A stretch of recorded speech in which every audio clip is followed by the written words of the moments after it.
Voilà, en direct aujourd'hui, deuxième journée de ce Cité 21, salon dédié donc aux élus et tout ce qui concerne les territoires. Et j'ai la chance d'avoir avec moi Rémi Combernou, qui est directeur de développement territorial chez EDF. Et vous arrivez avec une bonne nouvelle, c'est que l'autoconsommation arrive pour tout le monde.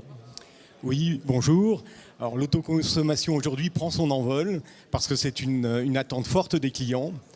Les technologies ont vraiment évolué et Frédéric vous en parlera tout à l'heure. Et puis la réglementation aujourd'hui est calée et favorable à l'autoconsommation.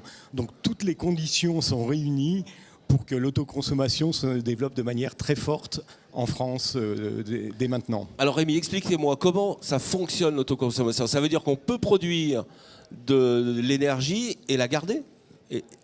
Alors, le principe du photovoltaïque jusqu'à présent, c'était de produire de l'électricité, mais de la revendre et de l'injecter directement sur le réseau. L'autoconsommation, c'est totalement différent. C'est vous produisez votre électricité, mais vous la consommez vous-même ou avec des gens qui sont autour de vous et sur place. Voilà, donc c'est ça la révolution, c'est produire son électricité localement et la consommer soi-même. Alors comment ça marche avec les communes et les EPCI, etc. Alors l'autoconsommation, elle est pour tout le monde. Le client particulier, bien sûr. EDF a développé depuis plus d'un an une offre qui s'appelle EDF Mon Soleil et Moi, pour essentiellement, je dirais, les maisons individuelles. Elle est aussi pour les collectivités, donc sur tous les bâtiments publics. Elle est sur le tertiaire, tous les supermarchés, les terrasses de bâtiments. Voilà. Et l'autoconsommation, vraiment, aujourd'hui, elle est techniquement possible et économiquement, elle devient rentable. Alors techniquement, on va parler avec Frédéric Massiot, qui est expert en produits énergie chez EDF. Comment ça marche techniquement ? Et il faut tout simplement, on installe un capteur en toiture et qui va transformer les rayons lumineux en électricité. Mais alors, voilà, ça arrive dans les tuyaux, mais on peut stocker ? Comment ça va se passer ? En règle générale, quand on parle d'autoconsommation aujourd'hui, on parle prioritairement d'une consommation instantanée. Voilà. Et éventuellement revendre le surplus au moment où le capteur produit, mais que vous n'avez pas de besoin d'alimentation dans votre logement ou bâtiment tertiaire ou industriel. Mais dites-moi, vous allez révolutionner pas mal de choses, parce que jusqu'à présent, on avait des heures creuses, des heures pleines. Et maintenant, ça va être complètement fini ? Tout à fait, tout à fait. Avant, on avait une gestion des appareils qui pouvait se faire effectivement en fonction du tarif. Par exemple ? Il est vrai que demain, il va falloir se poser la question d'une gestion des appareils en fonction de l'ensoleillement. Et à quelle heure la production est maximale, et est-ce qu'on n'aura pas intérêt à faire tourner des appareils qu'on utilisait principalement aujourd'hui pendant la nuit pour bénéficier d'un tarif moins élevé. Alors, ça veut dire qu'il va falloir de nouveaux équipements ou sur l'équipement actuel, on peut... Alors, on va installer donc des capteurs en toiture. Donc ça, ok. Voilà. Après, derrière, on a un appareil qui s'appelle un onduleur qui nous permet de faire correspondre la production solaire au réseau EDF 220 volts classique 50 Hz.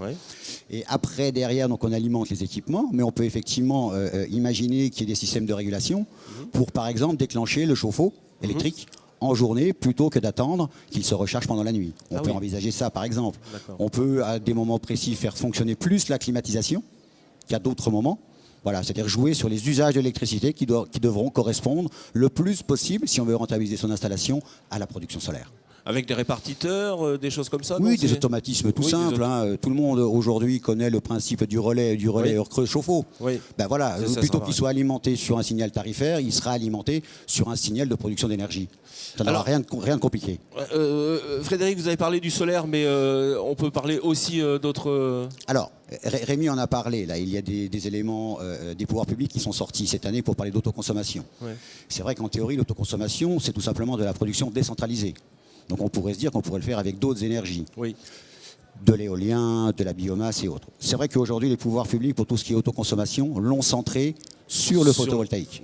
Ce qui ne veut pas dire qu'à l'avenir, on ne parlera pas d'éolien, de biomasse et autres pour faire également de la production décentralisée. Bien sûr, bien sûr.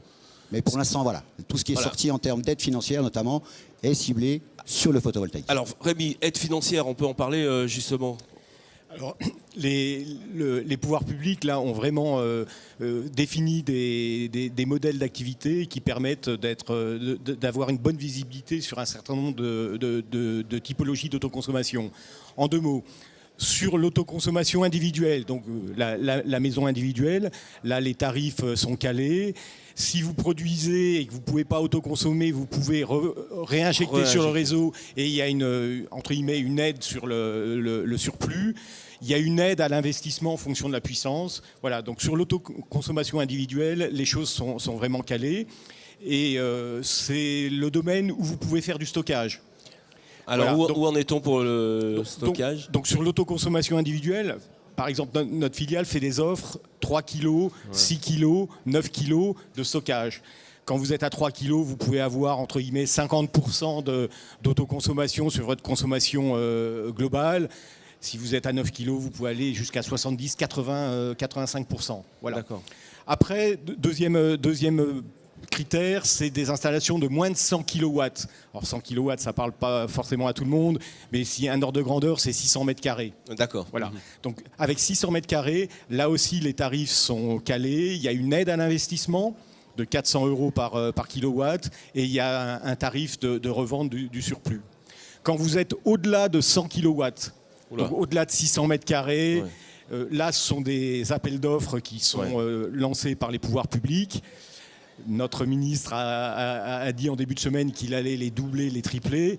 Voilà, donc c'est des appels d'offres, vous répondez, mais clairement, là aussi, ces modèles vont être amenés à se développer de manière très forte. Quelle belle évolution pour EDF, cette autoconsommation. C'est l'avenir, non ? Alors, ça y est, vous avez le pied dedans ? On nous pose souvent la question, mais vous, pourquoi EDF vous favorisez ? En fait, c'est moins de consommation, etc. Au contraire, pour nous, c'est une vraie opportunité parce qu'on va ça va nous permettre de montrer toutes les capacités sur toute la chaîne de valeur du processus. Donc, aider le client au départ. Qu'est-ce qu'il va mettre comme puissance ? Comme l'a dit Frédéric, comment il consomme, comment il peut adapter sa consommation. Bien sûr. Ensuite, c'est l'aider, bien sûr, sur la partie réalisation, investissement. Et en fait, le cœur du sujet sur l'autoconsommation, le cœur de la rentabilité, entre guillemets, économique, ça va être le pilotage de l'autoconsommation. Et le pilotage dans la durée, c'est-à-dire pour la durée des panneaux qui est de 20 à 25 ans. Le pilotage, ça veut dire optimiser entre guillemets, l'utilisation de la production par rapport à votre consommation, modifier ses comportements, piloter des appareils au bon moment et demain, sur les grandes installations, c'est mettre en place du stockage. Parce que si aujourd'hui le stockage existe et est économiquement rentable sur les petites installations, il est clair que sur les grandes installations, on n'est pas encore sur l'optimum économique. Mais demain, vous avez réalisé une installation de 200 kW dans 3 ans, le stockage sera peut-être pertinent économiquement, et ben vous le rajouterez. Ouais. Et votre installation qui était performante à hauteur peut-être de 20% de votre consommation, ben vous pourrez aller jusqu'à 25-30%. Alors juste avant de voir le film, encore une fois, on va voir les voitures électriques. Du coup, on va se servir de cette autoconsommation pour gérer nos voitures ? Tout à fait, c'est-à-dire qu'on met en règle générale, notamment ça va se faire beaucoup sur les parkings de supermarchés, où on va mettre donc ce qu'on appelle des ombrières, des toits équipés de panneaux photovoltaïques. Et en dessous, donc les supermarchés, les hyper ont prévu d'installer des bornes de recharge électrique pour tous ceux qui viendront donc chez eux avec leur véhicule électrique. Ben voilà, la révolution est en marche, on a le pied dedans dans l'innovation. Ben justement, on va regarder justement votre clip qui nous explique tout ça, on se retrouve tout de suite après. EDF et l'autoconsommation. 88% des Français souhaiteraient consommer leur propre production d'électricité. Face à ces attentes, EDF a été le premier à prendre le virage de l'autoconsommation et en reste le leader. Aujourd'hui, une installation adaptée de panneaux solaires photovoltaïques permet de produire jusqu'à 70% de ses propres besoins et ainsi économiser autant sur sa facture d'électricité. Avant toute installation, il est utile d'établir un diagnostic de consommation journalière qui s'appuie sur une analyse de la surface, de l'isolation et des habitudes du foyer. Cela permet de dimensionner au mieux le générateur et les panneaux pour éviter les pertes dues au surplus de production. Une fois le système installé, il est possible de suivre sa production et sa consommation, même à distance. Et ainsi, adapter la consommation en fonction de l'énergie produite. Si l'ensoleillement est important, il est possible de stocker l'électricité produite dans un ballon d'eau chaude sanitaire ou dans une batterie et déclencher une machine à laver à distance. EDF participe ainsi avec ses clients à créer le modèle énergétique de demain et accompagner tous ceux qui souhaitent maîtriser leurs factures et leur empreinte carbone. EDF agit ainsi en faveur de la transition énergétique dans les territoires en contribuant au développement des énergies renouvelables et des filières d'avenir. Voilà, filière d'avenir pour EDF. Merci beaucoup, messieurs, d'être venus et de nous apporter cette belle nouvelle pour nous, consommateurs. Merci à vous. Merci beaucoup.